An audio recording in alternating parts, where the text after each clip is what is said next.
Rich Eisen addressed the armchair analysts and online critics head-on. Shedeur Sanders just received his opportunity, and the backlash arrived immediately. Eisen responded with a clear, point-by-point case explaining why the criticism misses the mark. If you thought Shedeur's rise was rapid, Eisen's analysis puts it in proper context. Here's what he laid out on air. Already speaking in Cleveland high schools. Weekend after, flying out immediately to get to work. But his character's terrible, right?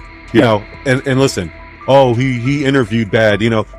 According to who? The New York Giants? No offense, Bert. The same New York Giants that gave Daniel Jones a huge contract and let Saquon Barkley out the door. That's the intel we're trusting here? That was for him to celebrate. He just made, I mean, look, he put in work in college. He had the privilege of being coached by his father. Which we all would love and do. Turned around not one, but two programs in college football. And then literally for any athlete, being drafted at the highest level is a success story in itself. Rich Eisen delivered a direct response to the critics. He addressed the online claims reducing Shedeur Sanders to Deion Sanders' son instead of evaluating him as a quarterback on merit. Eisen challenged those assumptions and refocused the discussion on performance, preparation, and opportunity. Say Kenny Pickett had strained his hamstring.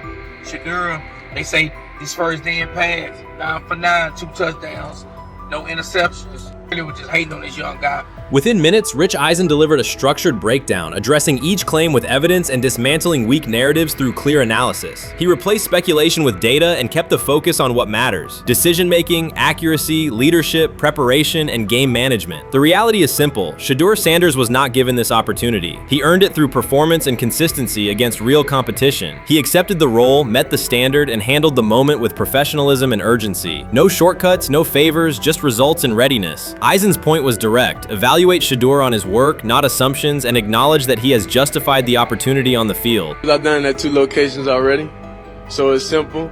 So that's why when people say I'm not, you know, one of the top quarterbacks or the top quarterback, is what are y'all going based off of? Because I did it year after year after year, and you see the progression. So it's like, obviously it got to be some type of external hate that you have for the family, for the last name, for anything, because I know I proved myself. While many were still debating whether he was NFL ready, Shedeur Sanders stepped onto the practice field and operated like a clear QB1, setting protections, controlling tempo, and executing the plan. The narrative that he is just flash, media attention, or his father's influence does not hold up against his work in installs, progressions, and situational drills. What he showed was composure, efficiency, and command of the offense. He processed quickly, protected the football, and delivered on-time throws, demonstrating preparation and control. I'm a firm believer. If I wanted Shedeur Sanders at 2, at worst at 33, of course I already think that he's better than other quarterbacks. Because that's the type of talent, that's where I would have picked him at. And if he was at 2 or 33, and he still had the same exact skill set, we would be talking about him starting and playing. Right. Well, there'd only be 3 quarterbacks. It'd be 3 quarterbacks, not 4. Not 4, yeah. But since he moved to the 5th round, that's cool. They might have to go along with it. But to me, I think if you ask who got the best tools, I'm going with Shedeur Sanders. From the first day of camp, he was not there to get by. He arrived to lead. There was no hesitation in installs, no lapses in fundamentals, just precise timing, clean footwork, and consistent velocity to every level of the field. He managed protections, controlled cadence, and delivered in situational work, showing command rather than learning on the fly. The approach was efficient and disciplined, with attention to detail and progressions and ball placement that reflected preparation, not improvisation. At the same time, Rich Eisen addressed the narrative directly and backed it with evidence. He laid out clips, context, and performance markers to cut through speculation. Eisen emphasized that Shedeur Sanders did not step into this moment because of publicity. He built toward it through sustained work, resilience, and results. The background, media readiness, high football IQ, and a professional approach was developed over years, not days, and it translated to immediate operational control of the offense. The resistance came from familiar places. Some in the traditional guard still framed mobile quarterbacks as limited and expected the nepotism label to define him. That view did not hold up against what was on the field: composure under pressure, secure decision-making, accurate throws into tight windows, and consistent execution in red zone and 2-minute sequences. Eisen's point was clear: evaluate Shedeur Sanders on performance and readiness. The evidence shows he earned the opportunity and is meeting the standard with accountability and consistency. Yeah, teams didn't draft him because they didn't think he was first-round talent. And the quote we played and that's on the screen, I think is flatly wrong. We all know this shouldn't have happened. Yes, it should have. It should have happened because this wasn't. Now, again, teams can be wrong. The league as a whole can be wrong. Hell, the Baltimore Ravens drafted a 25-year-old tight end before they drafted Lamar Jackson in the same draft. The die is not cast on who Shedeur Sanders. He stated it plainly. This is not a celebrity appearance. This is a quarterback with pocket presence, leadership, and decision-making that stands on its own. You either show it or you settle into a backup role. Shedeur Sanders is not auditioning. He is establishing himself as the starter. When the opportunity arrived, whether through injury, trade, or depth chart changes, Shedeur was prepared and delivered. He did not hesitate. He executed the offense and finished drives. As others tried to catch up to what they were seeing, Rich Eisen reinforced the same message he has been repeating: evaluate the work. Camp reports have been consistently positive, but the important shift is how the performance is being received. Casual attendees who came to observe left talking about Shedeur's command and poise. Detailed observers focused on his pre-snap reads, protection checks, and audibles, highlighting the mechanics, timing, and ball placement that support efficient, controlled play. Shedeur Sanders doesn't ask for excuses. He hasn't blamed limited reps, patched together receiver groups, or fourth-string offensive linemen struggling against Cleveland's second-team defense. He shows up, works, and demonstrates why he belongs. On day 3 of Browns training camp, for the first time since OTAs, he finally received something close to a fair opportunity. He lined up with the second unit during an 11-on-11 period and made the most of it. In 8 plays, he did what he typically does when given a chance. He executed. He went 2 for 2 on a quick series, finishing with a decisive throw to tight end Blake Whiteheart that immediately caught the sideline's attention. There was no hesitation in his drop, no unsettled feet, and no panic. Just firm, accurate timing and clean operation. It raised an obvious question: what has taken so long for the Browns to evaluate him with a functional group? The story isn't only about one throw, it's about the delay before it. Sanders has been the guy for most of his football life, commanding high school programs, starring in the Southwestern Athletic Conference at Jackson State, then operating under national attention at Colorado. For the first time, he's been told to wait. He has treated that reality as part of the job rather than a setback. He has prepared like a professional since the moment he arrived, and on the 3rd day of camp in heavy heat, he let the football represent his case. While coverage focused on the veteran presence of Kenny Pickett and Joe Flacco, Sanders made an impression with minimal volume. The difference with the second team was immediate. Protection held up, routes were on schedule, and progressions unfolded as designed. Within that structure, he looked like the quarterback who led efficient offenses at Jackson State and Colorado. Calm in the pocket, decisive in his reads, and accurate to tight windows. This was not simply a good practice period, it was a clear statement. He was not just operating the script, he was directing it. The timing was sharp, the reads were clean, and the seam throw to Whiteheart was a high-level anticipation throw, professional in placement and pace. The narrative around Sanders should reflect that when he is placed in a workable situation, his strengths are visible. Early work with 4th unit personnel included protection issues and unreliable spacing. With the 2nd unit, those variables stabilized and his work looked consistent with his resume. The performance supported a straightforward conclusion. The evaluation should move forward with higher quality reps. Sanders has been explicit about his approach. He does not request special treatment. He intends to be prepared so that when an opportunity appears, he can step in without a drop-off. He has said he wants to be ready for anything and not offer explanations after the fact. That mindset fits what teammates and coaches have observed. A quarterback focused on the assignment, not the conversation around it. The conditions were demanding: relentless sun, heavy humidity, and a practice tempo that stressed decision-making. Many players fatigued as the session wore on. Sanders did not show signs of rushing reads or forcing the ball. He managed the pocket, reset his base when necessary, and continued to deliver on time. The path he has taken, HBCU starter in the SWAC, then Power 5 starter under constant attention, has prepared him for compressed evaluation windows. He has been under scrutiny for years. The heat did not change his process. He moved defenders with his eyes, anticipated breaks, and stepped into throws with balance. The crowd was not chanting his name, and there were no ovations. That was irrelevant to the task. He is focused on the locker room and the staff, and he is building credibility the same way he did at previous stops, by being reliable when the ball is snapped. Quarterbacks coach Bill Musgrave has emphasized ignoring external noise and keeping attention on install, footwork, and timing. Sanders is familiar with the dynamic. He has been followed by cameras and commentary since his early teens. He has experience living with attention and still adhering to routine. Under heat, with a narrow set of snaps and multiple decision points, he stayed composed and effective. 2 speeding citations, 91 miles per hour in Brunswick and 101 miles per hour in Strongsville, became national items. General Manager Andrew Barry characterized the decisions as not smart and stressed that it's not only about driving fast, but about the safety of others. Sanders accepted responsibility, stated that he learned from the incidents, and said he would follow the rules. The attention to those citations did not alter his daily schedule or his practice preparation. He arrived early, stayed engaged, and kept the discussion centered on work.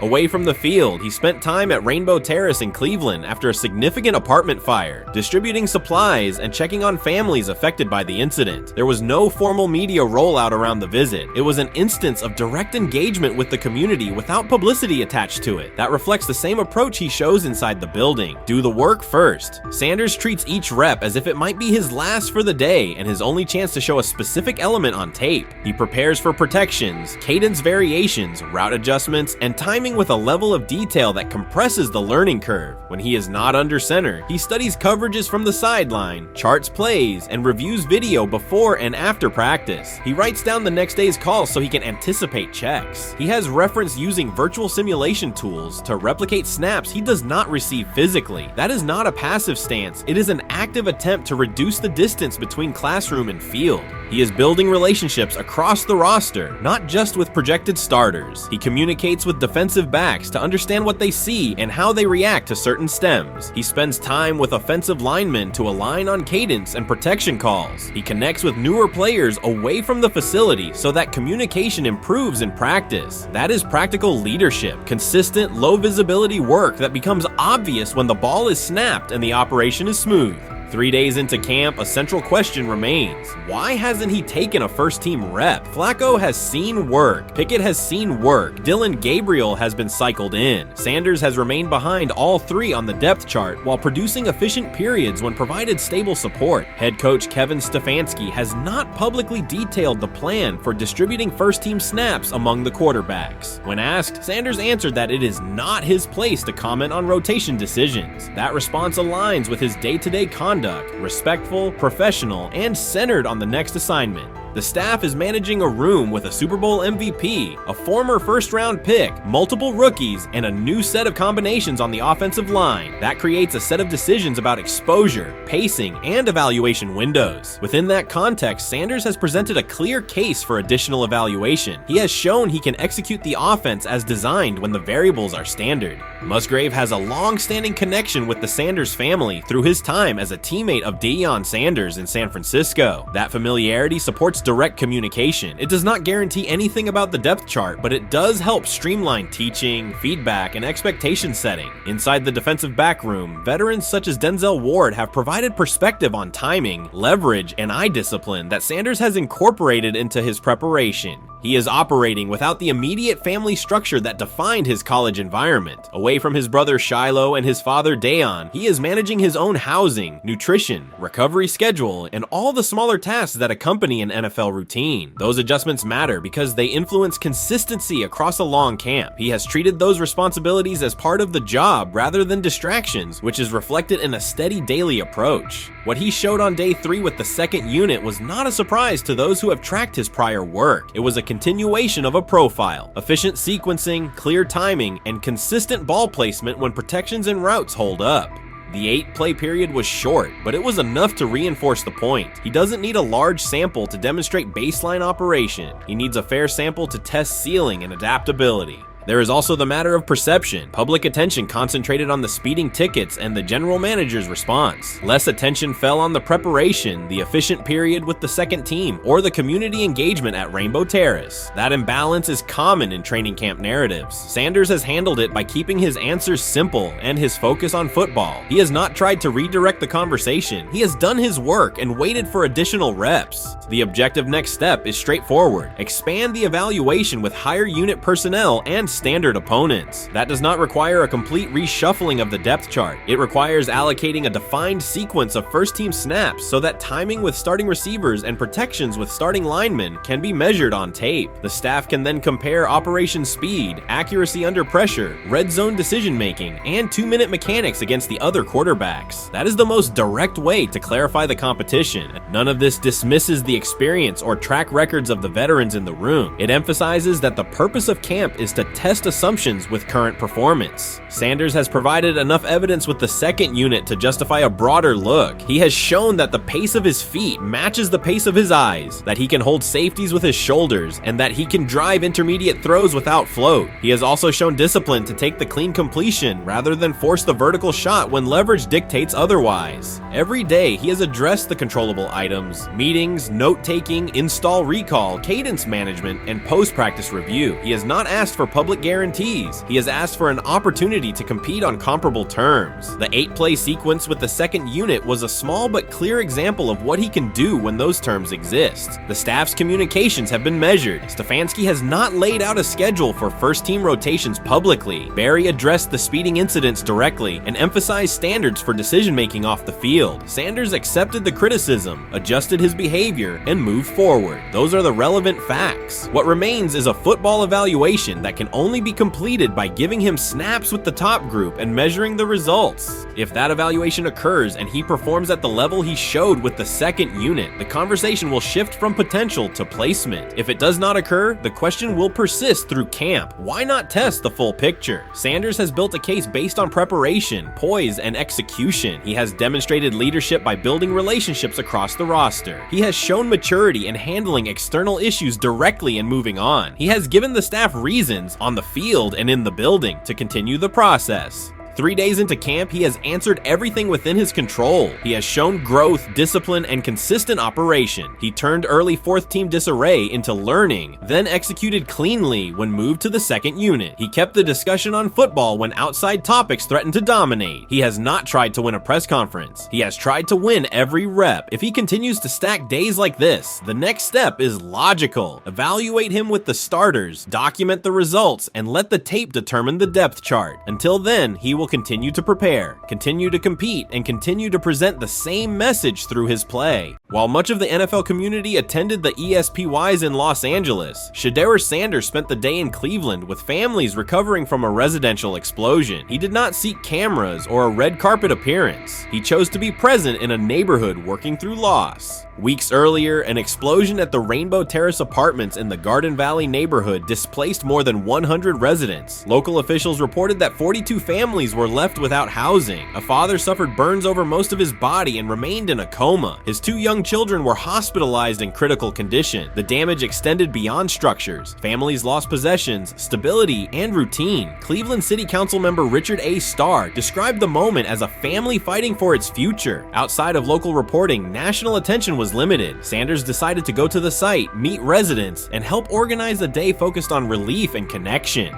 The decision drew questions almost immediately. Some asked why he was not at the ESPYs, others questioned his motives. Sanders did not respond with counter-arguments. He explained simply that he felt an obligation to be present and that he would act on that conviction. This was not a team-scheduled appearance. He promoted the gathering himself, arrived without ceremony, and spent the day with residents. His approach emphasized listening, participation, and time. The event, which he called the Garden Valley Fun Fest, brought a large turnout over several hours. The purpose was straightforward: create space for families to reconnect and for children to play, even as recovery work continued. Sanders threw passes with kids on the blacktop, joined in games, and spoke with parents and grandparents about what they were facing next. He moved through the apartment complex and common areas with minimal staff support. Browns defensive lineman Michael Hall Jr. attended and interacted with residents as well. There were no speeches or staged moments. The focus remained on residents and their needs. Questions about visibility persisted as photos and short clips circulated online. Some criticism framed the visit as a substitute for a higher profile appearance in Los Angeles. Sanders kept to the same message. The priority was to support a neighborhood coping with displacement and uncertainty. He did not present the choice as a protest of any event. He presented it as the correct use of his day. When local media asked about his intent, Sanders said his goal was to provide families with a day of enjoyment and a reminder of community. He added that financial support can help, but that showing up in person also matters. Standing with people, listening to them directly, and offering time. The statement matched the structure of the day. He stayed on site, remained accessible, and left the focus on residents rather than on himself. The timeline mattered to him as training camp approached. Sanders did not connect the visit to his role on the depth chart or his draft position. He kept references to football confined to preparation, learning the playbook, protections, cadence, and timing, seeking guidance from veterans, including Joe Flacco, and staying ready for opportunities when they come. He has repeated that he has time to grow and intends to use it to learn the system and earn trust. The visit did not alter those priorities. He returned to his regular schedule the next day. Since arriving in Cleveland, Sanders has treated community work as part of his responsibilities. Before his jersey went on sale, he visited schools, including John Marshall High School, speaking with students about goals, accountability, and effort. He set public objectives confidently, such as long-term aspirations for the franchise, but paired them with routine work in the building, meetings in stall, film, and on-field reps. The day at Rainbow Terrace fit that pattern. Identify a need, show up, contribute, and avoid unnecessary attention. For residents, the Funfest provided a brief reprieve from ongoing challenges: housing transitions, school logistics, medical appointments, and the paperwork that follows an emergency. For teammates and staff who observed, it was an example of a rookie investing time locally without seeking a headline. For Sanders, it reinforced how he plans to operate in Cleveland: be consistent, be present, and let actions speak. The setting at Rainbow Terrace underscored the scale of recovery ahead.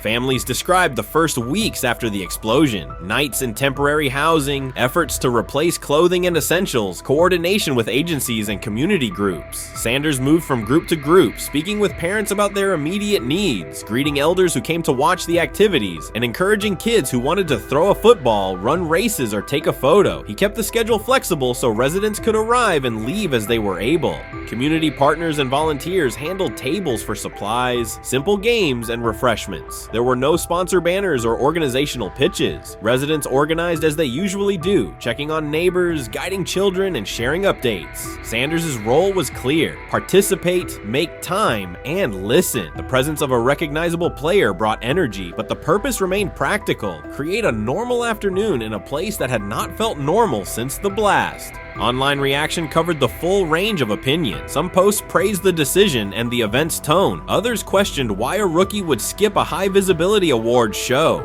Sanders did not try to manage that conversation. He maintained the same explanation. He chose to spend the day where he believed he could be useful, and then he returned to his football schedule. The approach was consistent with how he addresses other topics: answer directly and move on to the next task. The same measured approach appears in his preparation for camp. Sanders has not asked for public guarantees about reps. He has focused on install recall, cadence, and protection IDs, route timing, and situational work. He has sought input from veterans, thanked teammates who have provided guidance, and spent time with receivers and linemen to align on communication. Coaches have emphasized that the quarterback competition is a process, and Sanders has accepted that framework. His emphasis remains on readiness. None of this overshadows the experience and resumes of other players on the roster. It does provide a clearer picture of how Sanders operates as a professional. He separates off-field actions from promotional efforts. He keeps football preparation focused on what he can control. He communicates with teammates across position groups so that timing and expectations are shared. He does not try to steer attention in his favor. He tries to make steady progress. The day in Garden Valley was one example. He arrived without a speech, stayed for hours, and left without an announcement. He did not ask for recognition. He offered time. Residents responded in kind. Kids lined up for catches and races. Parents and grandparents asked about camp and wished him well, and neighbors coordinated rides and schedules around the event. The atmosphere felt like a neighborhood gathering, not a media production. Local leaders who were present or who spoke later emphasized that recovery will take months. Families will continue to navigate housing, healthcare, and daily logistics. Events like the Funfest do not resolve those issues, but they help sustain community connections and morale. Sanders' contribution was to create a space for that to happen and to treat the day with the same seriousness he applies to practice: plan, execute, and keep the focus where it belongs. As the preseason approaches, Sanders will continue to compete for opportunities on the field. He has said he will be prepared when called upon, and that he understands the importance of mastering details before focusing on outcomes. The organization will make decisions based on evaluation, and he will accept the results while continuing to improve. The off-field choices will remain consistent: identify needs in the city where he lives and contribute in direct, practical ways. The core elements are simple. A neighborhood suffered a significant loss. Residents faced immediate and ongoing challenges. A rookie quarterback chose to spend a day there, without a press conference, without a schedule of talking points, and participate in a community-led event designed to give families a break and remind children that play still has a place. He provided presence, not a headline. He listened more than he spoke. He returned to work the next day. In a league and media environment that often prioritize visibility, Sanders made a different choice. He kept attention on people, not optics. He placed value on time spent in person rather than on appearances. He continued to build trust in the locker room and in the city through steady conduct rather than declarations. That approach, measured, direct, and consistent, will shape how he is viewed in Cleveland as much as any public statement could. The outcome of his football career will be decided on the field by installations learned, reads made, throws delivered, and games played. The outcome of his role in the community will be measured by smaller, quieter moments. Afternoons like the Fun Fest, school visits, and unannounced stops where listening matters more than being seen. For Cleveland residents at Rainbow Terrace, the takeaway from that day was straightforward. Someone who represents their team showed up, stayed, and participated without fanfare. For Sanders, it was the same. Do the work in front of you, whether that is a practice period or a neighborhood event, and keep the focus on the people who are affected most. So before your final year at Miami, there's a lot of conversations revolved around Shedeur Sanders. Obviously, I'm assuming you guys have a great relationship. Some of the clips you've seen and stuff like that. What is it like for you to have like this rivalry with Shedeur? I don't have a rivalry with him. That's my boy. So at the end of the day, this whole process, we thought me and him were going to be 1 and 2 the whole time. Whether he's 1, I'm 2, whether I'm 1, he's 2. And so that's just always been, our mindset. It didn't go that way. I thought he was one of the better quarterbacks in the draft as well, even throughout college. A lot of stuff out there on him ain't really, the truth, just because they spin it different ways, like they spin stuff about me different ways. But I mean, when he gets his chance, become a starter, I know he's gonna make the most of it, and I'm ready to get back to work with him. After the season, talk some more stuff to him. Cam Ward directly challenged the uneven standards applied to Shedeur Sanders, calling them inconsistent and unfair. By insisting that performance, not politics, guide evaluation, he shifted the discussion from one player to a league-wide problem. Sanders' treatment now serves as a test of how the NFL supports and evaluates emerging quarterbacks. I feel a special relationship with him, especially me. First getting to know him 5 years ago when I started working with him. But it did surprise me because he's a good quarterback. It doesn't get a lot of credit that he deserves. Especially the plays that he made in Colorado. A lot of quarterbacks in the country are making those plays. And so when he gets this opportunity, I'm pretty sure having soon today that he'll make sure he'll make plays on the field. Cam Ward's public challenge to the treatment of Shedeur Sanders brought the issue into clear view. For months, discussion around Sanders has centered on his profile, major compensation, a prominent Nike deal, and the expectation to stabilize a struggling franchise. Rather than a standard evaluation of a top prospect, he has faced sustained skepticism from analysts, fans, and league voices. Ward's comments underscored that the standards being applied to Sanders diverge from those used with other rookies. By stating it directly, he did more than support another quarterback. He identified a broader problem in how the league responds to young players with significant visibility. The takeaway is direct. Assessments should reflect on-field performance and development, not external narratives. A generational talent. I'm gonna prove him right. I'm gonna prove him right. Don't worry. Oh my God. An article came out today. I'm generational. So I guess it's article versus article. I like that you think that, man. But we all know the truth.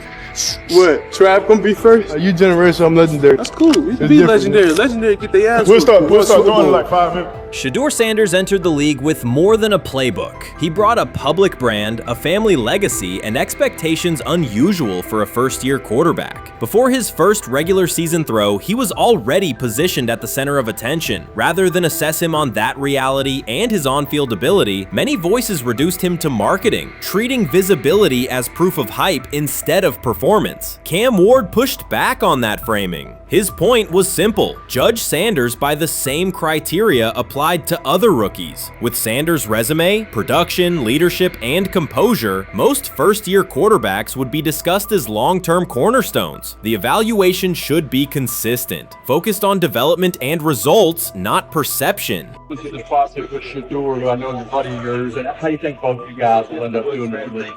I think we'll both end up being one of the best quarterbacks in the league. I just think the work that me and him are willing to put in, the relationship we have to constantly compete each and every day, to better our craft, for ourselves. I just think it's going to end up paying off for us in the long run. You guys kid each other about who's going first and how much that matters to you? Yeah, we play around, we joke around with it. It really don't mean nothing. The draft pick will never mean anything.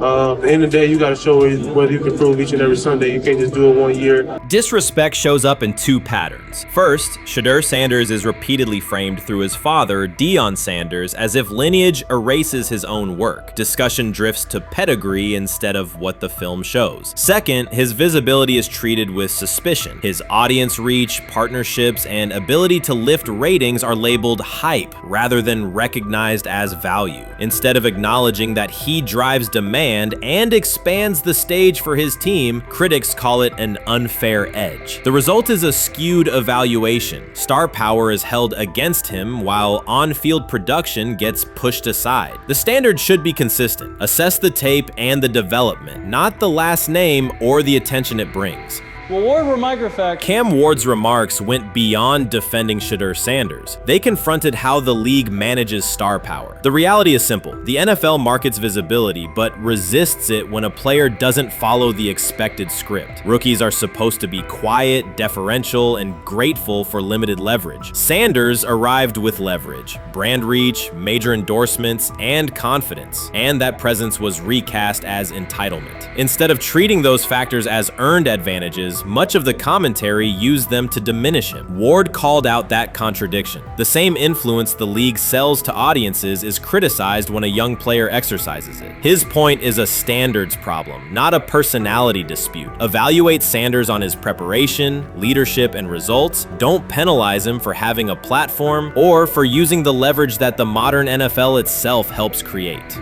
Now it sounds like the Cleveland Browns are going to all but imprison Shedeur Sanders in the football sense of a very talented rookie quarterback who obviously needs reps, needs an opportunity, and who now, barring some miraculous luck, will not get the opportunity to play in a single real game. I'm sure many around the NFL are celebrating as we speak. They are chuckling about this. Many in the NFL wanted to teach Shedeur and his daddy. Cleveland became the center of the conversation. With Shedeur Sanders attached to a major Nike partnership, the expectation was straightforward. He should be given real game reps. The Browns instead leaned on Joe Flacco as the default choice, treating stability as the safer path while sidelining a quarterback with clear cultural and commercial pull.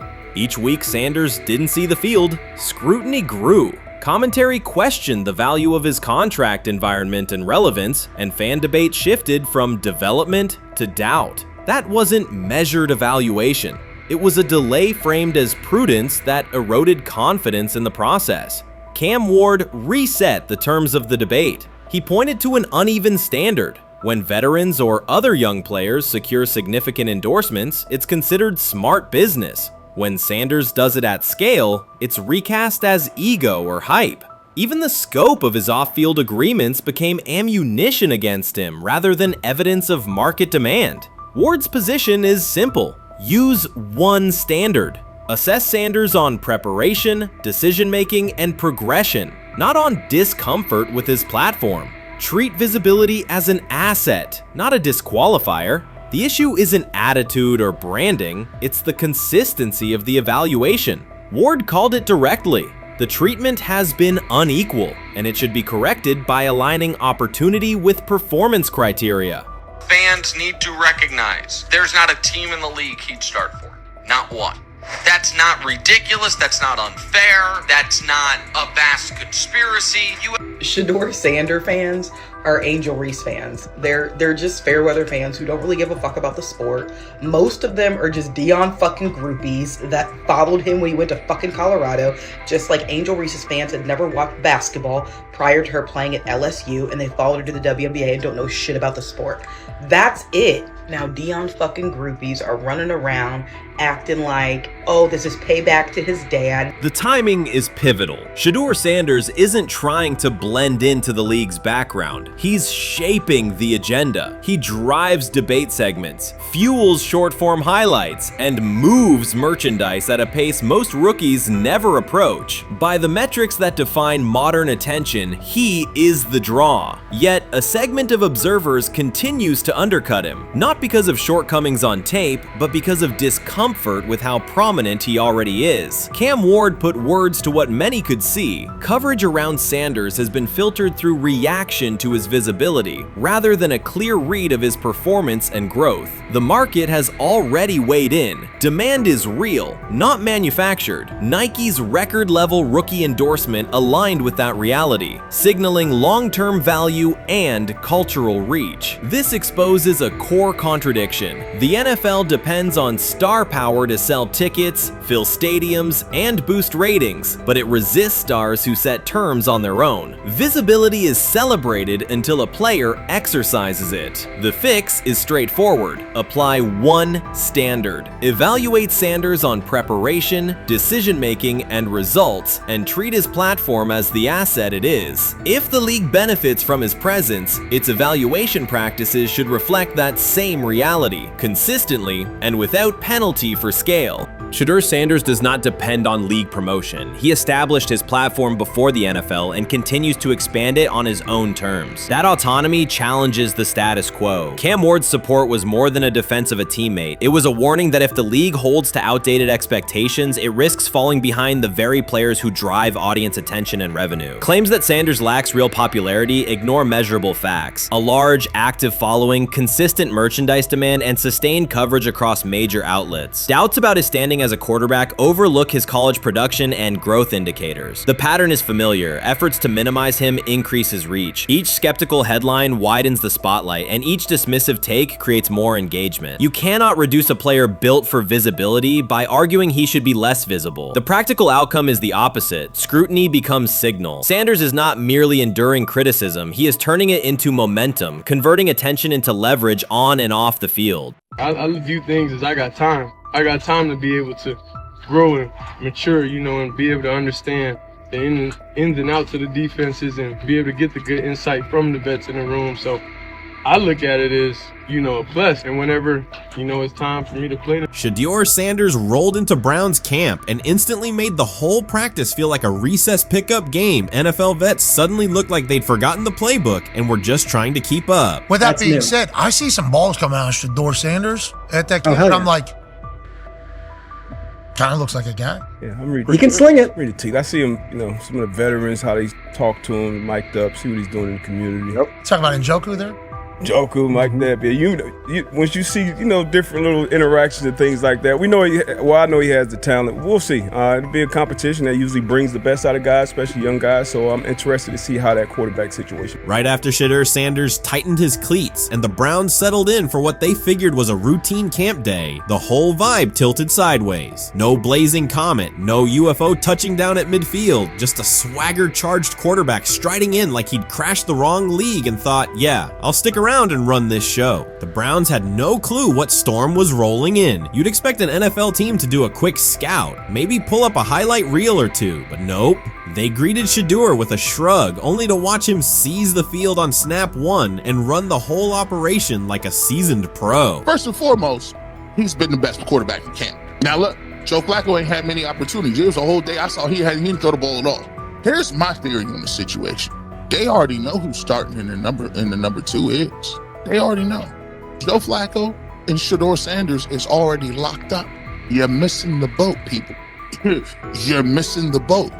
Your boy, Kenny Pickett and Dylan Gabriel, oh, they're fighting. Shedeur didn't merely clock in, he hijacked the session. One moment he's loosening his arm, the next he's roasting veteran QBs like faded names on busted draft boards. Defensive coordinators everywhere had the same gut punch reaction. Uh-oh. His pocket poise? Straight disrespectful. His timing? Psychic. And every pass left his hand like it was laser guided to its mark. While Shedeur Sanders was slicing up routes, the Browns secondary looked less like an NFL backfield and more like a gas gaggle of dads sprinting through a Saturday fun run. Big on enthusiasm, short on closing speed. Coaches fought the urge to slam the emergency horn. Players traded wide-eyed, "Are we serious?" stares, and someone even double-checked that a hidden camera crew wasn't about to pop out of the tunnel. But nope, this was pure Shedeur, half cold-blooded surgeon, half highlight factory. He wasn't dropping a casual "I'm here," he was crafting a masterclass. From the first rep, the tempo changed. Shedeur Sanders accepted the snap with steady footwork, diagnosed the Browns' single high shell, and delivered a tight window seam route that forced the free safety to recover late. Throughout the period, he manipulated leverage with quick shoulder fakes, moved through full field progressions, and released on time from a balanced base, consistently putting the ball on his receiver's upfield shoulder. Cleveland's coverage struggled on multiple fronts. Safeties hesitated between deep half responsibilities and underneath support, creating voids at 15 to 20 yards. Cornerbacks and off-man were caught in trail position when Sanders used rhythm throws on three-step drops, while those who tried press technique had their inside hand neutralized by his receivers' outside releases. Linebackers widened to match shallow crossers, leaving the middle hook unguarded for pivot routes and option digs. One corner attempted a line of scrimmage jam. Sanders immediately adjusted the route to a back shoulder fade, releasing the ball before the break and rendering the press ineffective. Over the session, he showcased pocket discipline, reclimbing to maintain throwing lanes rather than drifting, and finished with a series of anticipatory throws against cover 2 cloud, fitting vertical outs between the flat and deep half defenders. Sanders' combination of rapid post-snap processing, precise ball placement, and pocket efficiency exposed coverage mismatches at every level and highlighted communication gaps in the Browns secondary. By mid-session, the Browns defensive staff clearly recognized their calls were outmatched. Every adjustment, a roll to cover 6, a simulated pressure, a late rotate to 2 high, was neutralized once Shedeur Sanders confirmed the post-snap picture. Routes that had taken weeks to script were beaten by timing and location. Comeback set at 12 yards broke open before the corner's transition. Slot seam-outs dotted the void between the flat and deep half defender, and boundary receivers beat press with quick hand techniques, receiving the ball before the trail man could recover. Sanders' command was methodical. He used cadence to freeze plug blitzes, re-ID'd the mic when linebackers sugared the A-gaps, and maintained a firm base so he could reset and fire without resetting his feet. His receivers benefited from that rhythm. Top of the stem, eyes back, ball delivered on their upfield shoulder, allowing immediate transition to YAC. The Browns front tried a late stunt to compress the pocket. Sanders climbed 2 steps, re-spotted the shallow crosser, and delivered in stride, turning a potential sack into a 20-yard gain. What stood out most was how little ramp-up Sanders needed. From his first series, he processed full field concepts at tempo, cycling through progression reads without hitching. The poise under interior pressure, consistency in ball placement, and ability to manipulate zone defenders left the Browns' coordinated disguise packages ineffective and forced them into static coverage by the end of the period.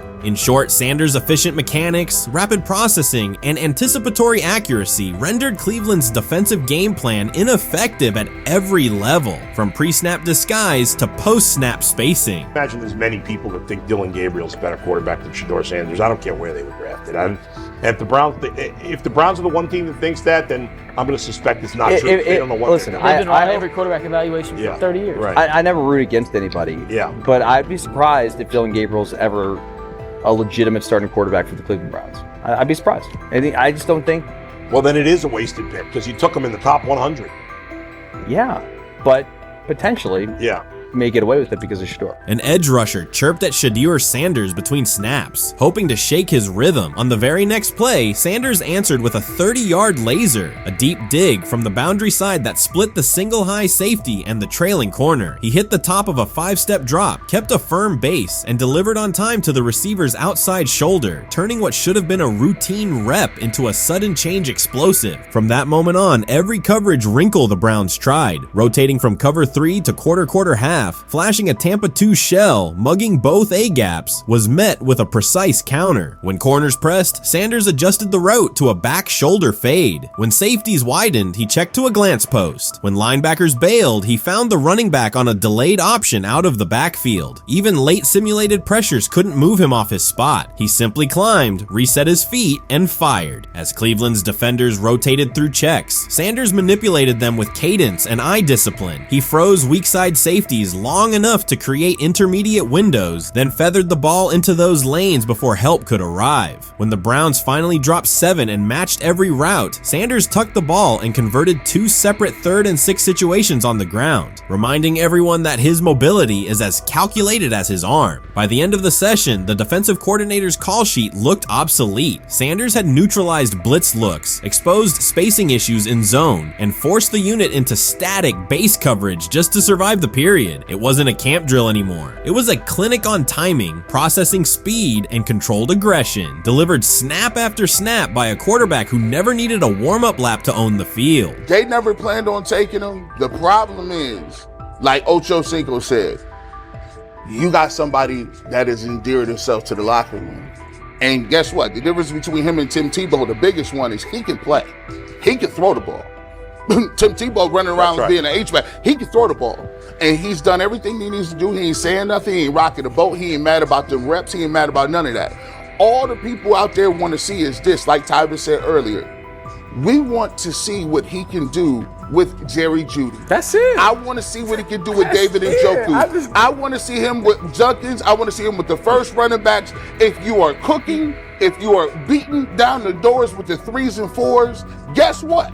You deserve more. From the first team period on, Cleveland's secondary looked a step slow. A deep third safety hesitated on a post-snap rotation, leaving Shedeur Sanders free to climb the pocket and fire a 22-yard out that arrived before the defender could plant and drive. The supporting cast around him, players fighting for roster spots, not Pro Bowl invites, benefited from his command. Sanders used tempo to control the defensive front, altered protections at the line, and located throwing lanes so quickly that one receiver didn't register the catch until he crossed the goal line. As the Browns tried new personnel groups, coverage busts multiplied. Starters slipped out for hamstring stretches while rookies rotated in, only to find the ball arriving on their blind side before they'd completed a midpoint squeeze. On a later 3rd and long, Cleveland finally closed the interior rush lanes, compressing the pocket with 3 defenders. Sanders pivoted through the traffic, stepped into a narrow escape window, and, without resetting his shoulders, whipped a no-look pass to the boundary curl for a fresh set of downs. The throw turned a potential sack into an explosive play and left the coaching staff scrambling for answers. The people who are fascinated by Shedeur for whatever reason, whether it's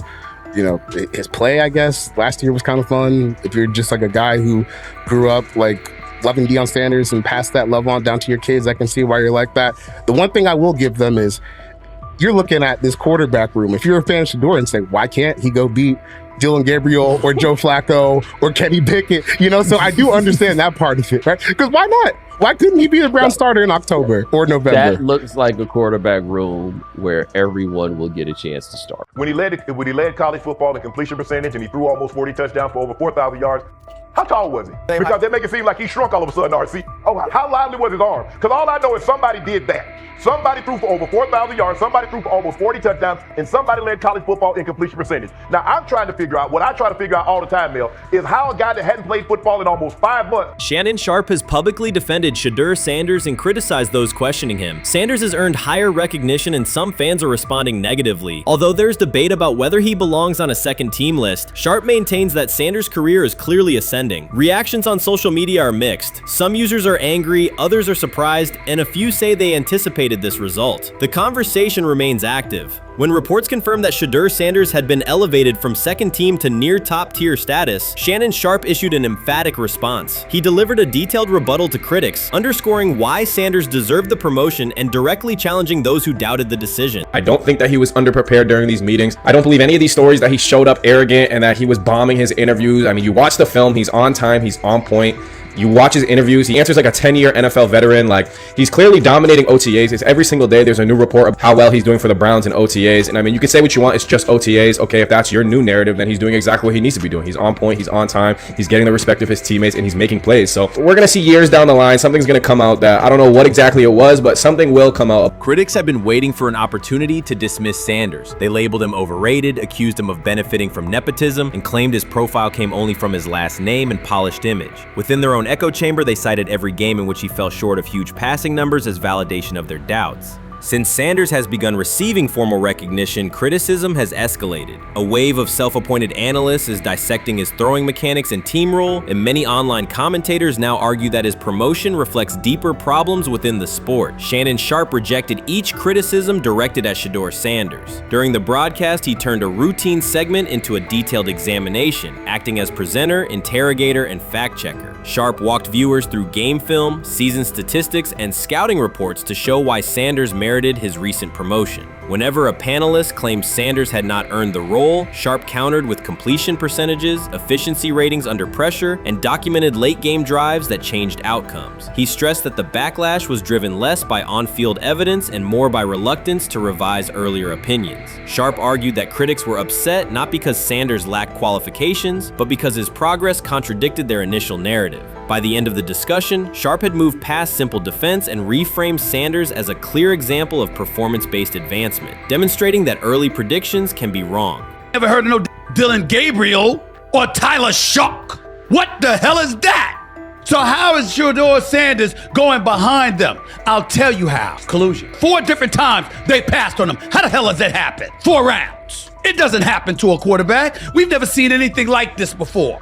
Shedeur Sanders with the watch. Shedeur Sanders with his bravado. Shedeur Sanders with this supposed arrogance or whatever. Shedeur Sanders' advancement did not happen by chance. While detractors questioned his resume online, he continued to prepare, attend every practice, and deliver accurate throws under pressure. The contrast between his output and the complaints directed at him has been stark. Some critics even argued the selection committee was, quote, biased toward performance, as if rewarding strong play were improper. Rumors quickly followed. Certain commentators speculated that a public relations push from the Sanders family must have influenced voters, suggesting everything from coordinated media strategies to alleged favors for coaches. None of these theories addresses the basic point. Sanders earned his promotion through consistent production, poise in the pocket, precise ball placement, and efficient decision-making. Shannon Sharpe highlighted these facts during his response. He noted that Sanders' performance metrics justify the recognition and emphasize that resistance to the move stems more from prior prejudice than from substantive evaluation. For Sharpe, the goal was clear: present the data, challenge unfounded claims, and correct the narrative. The discussion, therefore, became a broader statement about acknowledging merit and abandoning outdated assumptions. Colin Cowherd defend college basketball coaches who have gotten a DUI, come to their defense and say they didn't need to be fired, that they deserve a second chance. But Shedeur Sanders drives 40 miles over the speed limit, gets a one-on-one ticket, and Colin Cowherd comes on his show today and says he's out on Shedeur Sanders. He's seen enough. He can't support him anymore.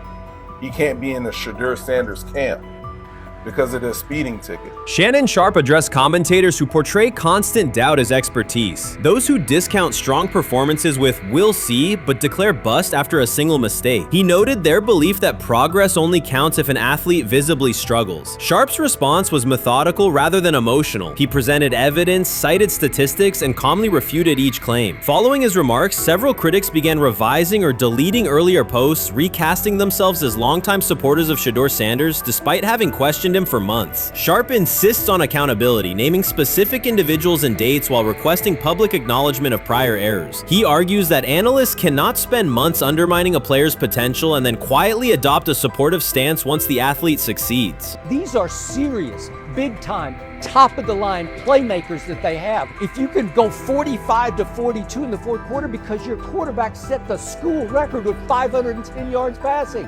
He was flawless. Shedeur is big time. I didn't know for sure, will it translate to the next level of competition?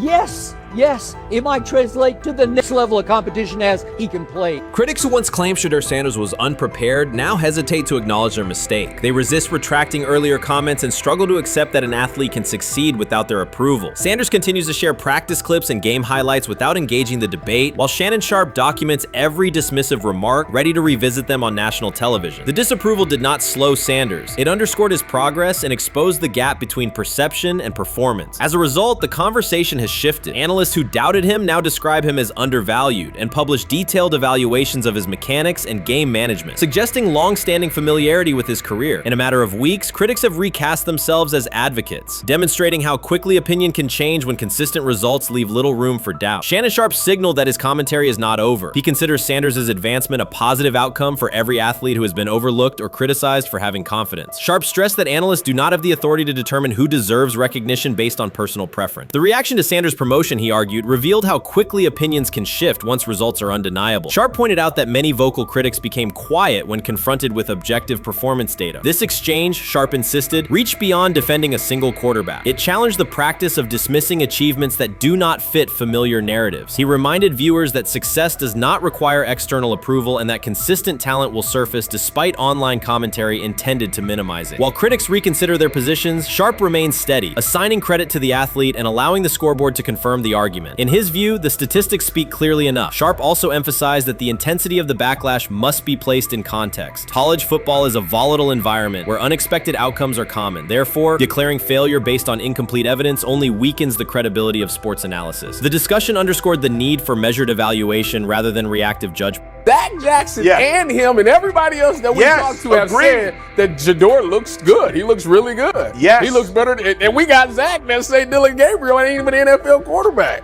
It's true. So how is it that this man can't get a rep with the ones, but that non-NFL quarterback can? We all what agree sense with that. does that make? Some observers now claim that recognizing Shedeur Sanders' strong performance undermines football's traditional standards, even though they previously argued he received coverage only because of his father. Faced with Sanders' current statistics, those critics are searching for explanations that fit their earlier narrative. The data have always been clear. Their earlier objections ignored that fact. Shannon Sharpe is openly highlighting this reversal, comparing past negative remarks with Sanders' recent 400-yard games to demonstrate the gap between criticism and evidence. Sharpe did not force these commentators to backtrack. He simply displayed their earlier claims alongside Sanders' results, allowing the contrast to speak for itself. We've got news.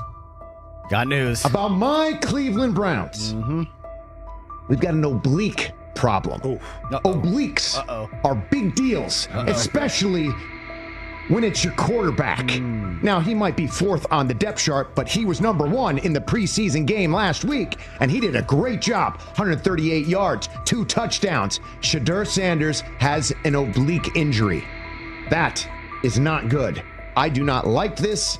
I hate this because I want to see more reps for Shedeur Sanders. Shedeur Sanders, a projected breakout this season, has been sidelined unexpectedly. The Browns coaching staff confirmed an oblique injury significant enough to keep him out of all activity. No reps, no drills, no warm-ups. Concerns are rising about how this may affect his momentum and force adjustments to the team's plan. The focus now is his recovery timeline, the impact on his development, and the next steps for the quarterback depth chart. Browns rookie quarterback Shedeur Sanders injured his oblique during practice today, putting his status in doubt for Saturday's preseason game against the Eagles.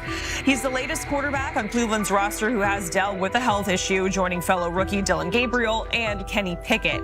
Sanders, who is trying to fight his way up the Browns depth chart, started the preseason opener last week and threw to practice. So how concerning is this for Shedeur as he is trying to, again, make his way up the depth chart, be QB2, potentially QB1 in the future? Dylan Gabriel taking Shedeur Sanders' QB1 spot after Sanders suffers an oblique injury is more than a roster change. It signals the staff is choosing urgency over efficiency. You do not replace a quarterback operating near a 70% completion rate with one coming off a 32% outing unless the decision is driven by desperation or poor evaluation. That is not strategy, it is avoidable loss of production. The impact on accuracy, timing, and drive sustainability is clear, and the difference is apparent to anyone watching. Well, here's what we know. I mean, after practice, Kevin Stefanski, the head coach of the Cleveland Browns, was not available to the media, but I did talk to him on the field as the players were coming off, and he told me that Shedeur Sanders complained of oblique soreness during the warm-ups this morning. Shedeur Sanders' absence isn't just a gap in the lineup, it's a setback for the entire offense. He thrives under pressure and makes throws others won't attempt. When he's healthy, every pass has intent, every drive has rhythm, and opposing defenses know they're in for a long day. Replace him with Dylan Gabriel and the defense senses an opening. Corners press tighter, safeties cheat down, and linebackers blitz more aggressively because they don't expect the same timing, velocity, or accuracy.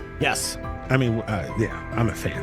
I'm not even going to try to hide it. Rich gets You guys are fans. Like, you guys talk about the Cleveland Browns quite a bit. Yeah, it's almost annoying to me. It aggravates people. Like, people don't like the fact that Rich talks a lot They about must love Shedeur. I'm here. But it's like, you have a friend, and that friend's child is following in the family's footsteps. You want them to do well. I don't know why people have such an issue. I know Rich is supposed to be impartial, but it's kind of hard when you have that type of tie to it. But yeah, I'm rooting for Shedeur, man. And Dillon Gabriel's 32% completion rate isn't just poor, it's untenable at this level. A number that low needs no context. It means 2 misses for every completion. Weather, opponent, and play calls are secondary when efficiency is that limited. That output does not sustain drives or keep the full playbook viable, yet he is starting while Shedeur Sanders is sidelined. The contrast is clear. Sanders brings accuracy, timing, and command. Gabriel's recent performance reflects inconsistency and missed opportunities. Choosing Gabriel under these circumstances reduces offensive reliability and invites defensive pressure. It is a decision that sacrifices efficiency and field position.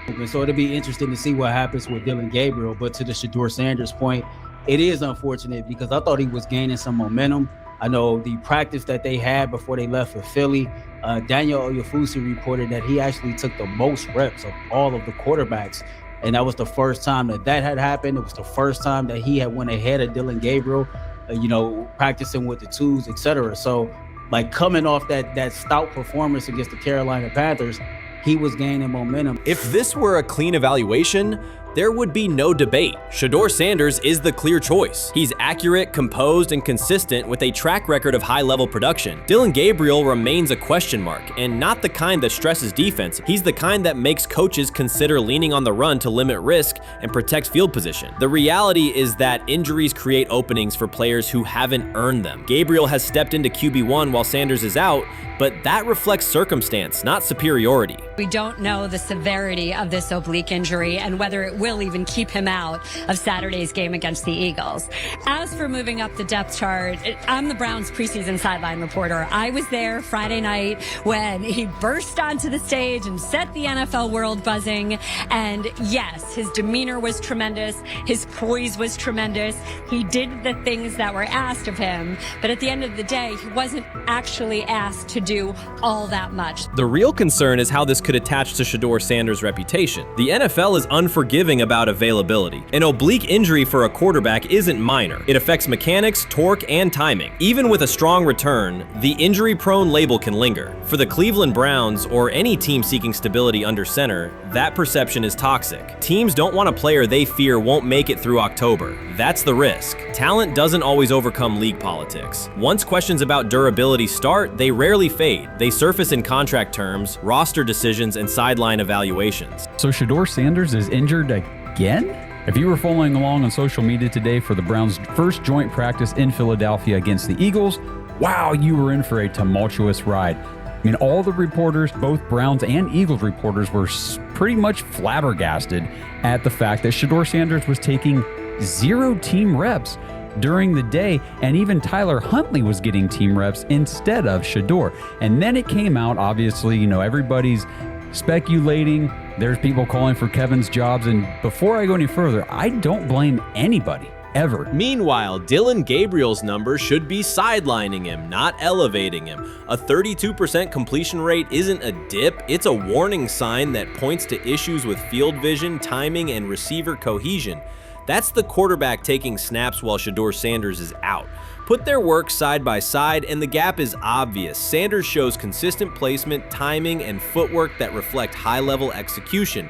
Gabriel's recent output introduces variability that shrinks the call sheet and stalls drives. You can't claim the priority is winning while starting a quarterback who isn't reliably delivering routine completions. Fans recognize it, receivers lose confidence and tempo when targets are off, the offensive line's urgency fades when protection doesn't translate into productive throws, team belief in the quarterback is fragile, and once it erodes, a season can come apart quickly. We could be looking at, 3/4 of Snoop and maybe 1/4 of Dillon Gabriel. Not really exciting for the fans. Of course, it would be nice to see what Dillon looks like. Did spend third-round capital on him. If you're Dillon Gabriel and you're a rookie, is not you be want to get team. healed. You want the reps. You want to take these reps. So what do you do to prepare yourself and get ready? Because man, when rookies get injured, it's like these reps are so valuable. Yeah, sets him back a lot. We do have some video here. Mike Garafolo had some video of Jalen Hurts kind of helping Shedeur used his cart to get off the field here. Shedeur Sanders changes the entire equation. His presence under center keeps defenses honest, keeps teammates engaged, and expands the coaching staff's options. You can call vertical shots, open the playbook, and control the game's tempo. Dillon Gabriel limits that. With him, the playbook narrows, drives stall, and the defense ends up on the field too long trying to compensate. The Cleveland Browns are not in a position to gamble at quarterback. This is a franchise with a difficult history at the position. With Gabriel, the issues are visible from the stands. A 32% completion rate won't jump to 60% with a few extra reps. If anything, it will decline as defenses present looks they would not risk against Shedeur. And that's the core issue. Shedeur Sanders at 80% is still a better quarterback than Dillon Gabriel at his best. That isn't exaggeration, it's the numbers. If Sanders is a 70% passer when healthy, even a drop to 60% keeps him well ahead of where Gabriel is now. Yet the team is rolling with the quarterback who isn't delivering routine completions. Every week Sanders is out, his hold on QB1 loosens. That's the hard truth. The longer Gabriel stays in the role, the more coaches cite continuity and chemistry to cover what's happening on the field. Every throw and every drive has to be a statement, not just to win, but to erase any notion that Gabriel is a legitimate alternative. In the NFL, QB1 isn't handed back because you used to be the best option. You have to take it. Started off with some positive news for Shedeur, and then it kind of just went left real quick.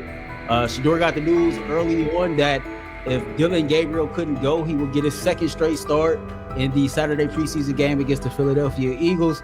And then he went on to injure his oblique. For the fans who don't know exactly what part of the body the oblique is at and what that injury is and how it can impact the quarterback, can you explain to them what is an oblique injury?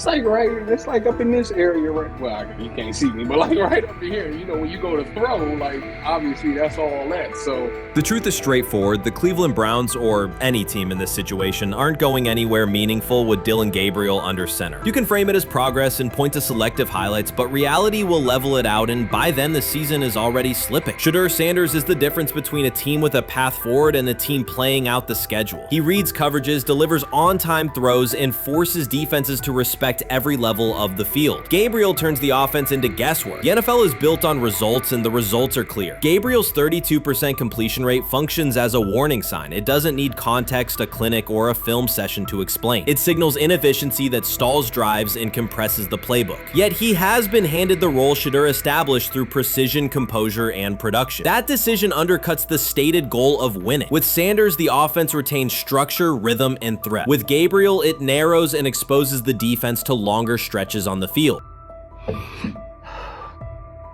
I'm about to unleash about Shedeur Sanders. I just watched what happened to Shedeur Sanders in the Cleveland Browns' third and final preseason game. And I'm outraged, I'm sickened, and I'm saddened. By the way, Shedeur continues to be treated in the National Football League now by those sorry-ass Browns and sorry-ass Kevin Stefanski. The Cleveland Browns are once again mishandling a promising quarterback. Skip Bayless criticized the organization for failing to develop Shedeur Sanders and for misusing his skill set. He argued that the team's decisions are undermining Sanders' progress and turning a major investment into a cautionary example. Bayless pointed to inconsistent usage, questionable play calling, and a lack of clear direction as key issues limiting Sanders. He said the Browns need a defined development plan and stronger support if they expect Sanders to succeed. Skip Bayless delivered a direct, critical assessment this week. After seeing Shedeur Sanders in a Browns uniform, he argued that Cleveland is mishandling the quarterback and undermining his development. Bayless said the team's approach shows poor planning and inadequate support around Sanders. He dismissed excuses about strategy and emphasized the need for better coaching,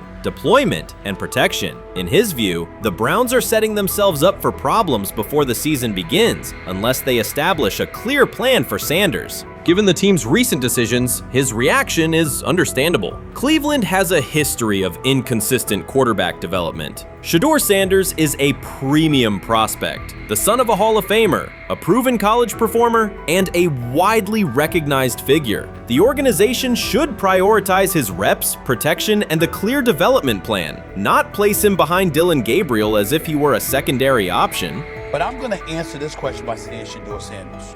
And I'm going to tell you why. I think he's being set up to fail. That's right, I'm going to say it. Okay. Here we are on national television, right? There's been 11 practices, if I remember correctly. He's been starting against he's been playing against the third unit. He's fourth on the depth chart. And then suddenly you throw him into the start line, and he hasn't had any reps for the first team at all. Think about that. So you're just gonna throw him to the wolves like that, huh? I mean, you know, if he had first team snaps in practice. Yet here we are. Cleveland has one of the most publicized prospects and is handling him like a depth piece. The broader issue is the franchise's long record of quarterback instability and inconsistent development. That history colors every move they make. When the Browns draft a quarterback, fans don't anticipate a long-term answer. They brace for another reset. Shedeur Sanders should be treated as a priority, not as an afterthought behind Dillon Gabriel. Let's give him a chance. Let's give him a chance with the play calling. You know you have an offensive line that isn't playing that well. So what do? Why not just play the short game so he can get the ball out of his hands very fast to run a competent goddamn offense? Outside of that, Shedeur has to be better in understanding that the offensive line that you're working with right now is not adequate. Why not allow the players that are competing for a job, in this instance, Shedeur Sanders, to finish off the 2-minute drill? When Browns fans see another quarterback selected, they brace for another setback. The franchise's recent history, from Johnny Manziel's failed stint to the rocky handling of Baker Mayfield, reflects inconsistent development and short-term decision-making. Against that backdrop, Skip Bayless's reaction to Shedeur Sanders on Cleveland's roster was blunt. He argued the team is already mishandling a premium prospect by treating him as a secondary option instead of a centerpiece for the future. Bayless's position is straightforward. Sanders is not just a name, he brings proven college production, leadership traits, and significant visibility that can strengthen both the offense and the organization's broader profile. Burying him on the depth chart behind Dillon Gabriel signals a lack of a clear development plan and wastes early momentum. Instead, Bayless contends, Cleveland should establish a defined pathway. First-team practice reps, protection and personnel tailored to his strengths, deliberate play calling that accelerates processing, and measured in-game opportunities that build confidence and execution. In his view, the Browns need alignment from the front office to the coaching staff to prioritize Sanders' growth. Continuing to treat him like a depth piece risks repeating the same cycle that has undermined previous quarterbacks. Committing to a coherent plan gives Sanders and the franchise a realistic chance to convert potential into sustained performance.